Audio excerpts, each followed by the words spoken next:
na kailangan natin ngayon. And I guess that's a good decision na ginawa ng presidente natin.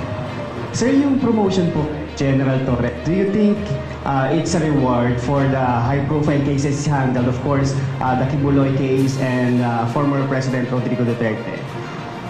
Number one, no, ang sa akin lang talaga, lahat naman ng general sa atin magagaling. Magaling si Nix, magaling. Maybe nakita niya na ito yung kailangan natin for this event. Hindi siya as a reward because capable naman yung tao talaga. Magaling si Nick, he can decide, he can do. So yun sasabi ko, partly but mostly because of the leadership. Yun ang leadership na kailangan natin ngayon. And I guess that's a good decision na ginawa ng presidente natin. Do you think, sir, yung mga cases na yun may impact kung bakit siya napili? Alam mo, it's the prerogative of the president, but ang sinasabi ko lang, magaling po yung tao.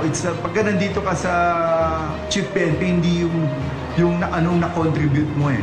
How you will lead the big organization. And I guess it's one factor na nakita ng presidente natin na General Torre can lead the Philippine National Police, the 232,000 Philippine National Police.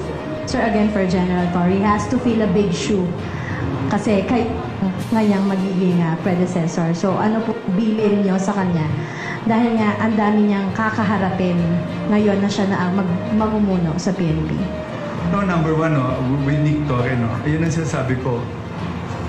Wala na siya doon kasi sabi ko nga, yung ayoko mag-iwan ng mas malaking problema. So, konti lang yung problema ni Nick, yung incoming. Kasi sabi ko, yung problema ko dapat yung next sa Chief PNP, dapat hindi na yung the same problem that I have right now.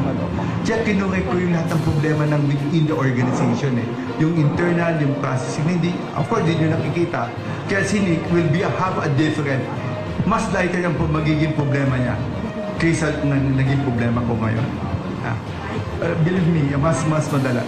Mas ayos policies namin, mas ayos sistema namin, mas ayos namin how we handle yung mga tao may cases.